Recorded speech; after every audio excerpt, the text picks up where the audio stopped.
Math जो है आप एकदम हौसला को बुलंद रखें तब आपसे मैथ बनेगा। और चलिए अब हम एमसीक्यू यानी कि मल्टीपल चॉइस क्वेश्चन, यही ना जी? यानी कि घातांक करने का जब आप मैथ बना लेते हैं, किसी भी चैप्टर का मैथ बना लेते हैं, तो अगर आप बढ़िया से मैथ बना लिए तो आपको वो देता है टेस्ट। भैया आप एमसीक्यू का भी क्वेश्चन यानी कि मल्टीपल चॉइस क्वेश्चन का भी आप आंसर आपसे बन जाना चाहिए अगर आपने मेरे मैथ को पूरा बना लिया हो तो। लेकिन होता है कि एक दो मैथ फंस जाते हैं हम लोग। अब आप लोग बच्चा है, इसके पूर्व में ही देखे आप लोग फंस गए थे मैथ में, आंसर ही उसका गलत था, तो आपको क्या कर सकते थे? समझ में आ रही है बात ना? तो अब क्या है, अब देख लेते हैं 24 और 24 का देखते हैं कि इसका आंसर सही है कि गलत है। तो 9 के पावर में यहाँ दिया हुआ है n गुना 3 के पावर में दिया हुआ है 2 गुना 3 के पावर में दिया हुआ है n घटाओ यहाँ पर दिया हुआ है 27 के पावर में n बटा 3 के पावर में 3n गुना 2 के पावर में q। बोलता है कि इसका मान क्या होगा। चलिए किताब किनका है तो ध्यान से समझिएगा। आप लोग सही है? और यहाँ पर देखिए इसको हल करते हैं।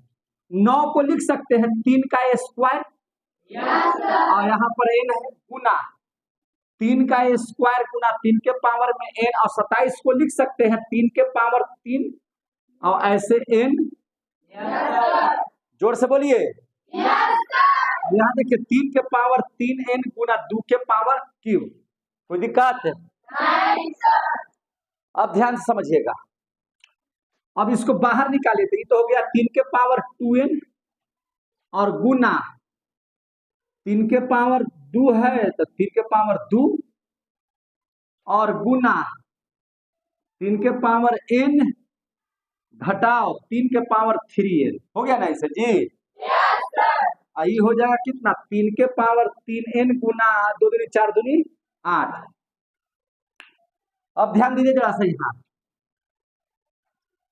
3 के पावर में है 2n और यहाँ है एगो n, तो कै गो हो गया 3 के पावर में 3n और गुना 3 के पावर में स्क्वायर, ठीक है? और घटाओ हो गया 3 के पावर में 3n बटा 3 के पावर में 3n गुना 8। कोई दिक्कत है?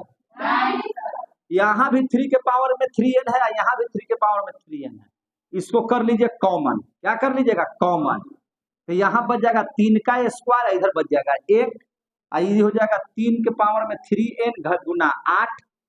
अब देखिए तो जरा सा 3 के पावर में 3n गुना 3 तिया 9, 9 में से 1 गया 8 और नीचे हो गया 3 के पावर 3n गुना 8। दोनों हो गया सेम सेम, दोनों सेम सेम हो गया तो कट गया। बराबर कितना आंसर हो गया? 1। विकल्प है दिया हुआ? कैवा नंबर पर यह विकल्प है? दूसरा नंबर ऑप्शन है, सही हो गया। और क्या आगे समझ में सबको?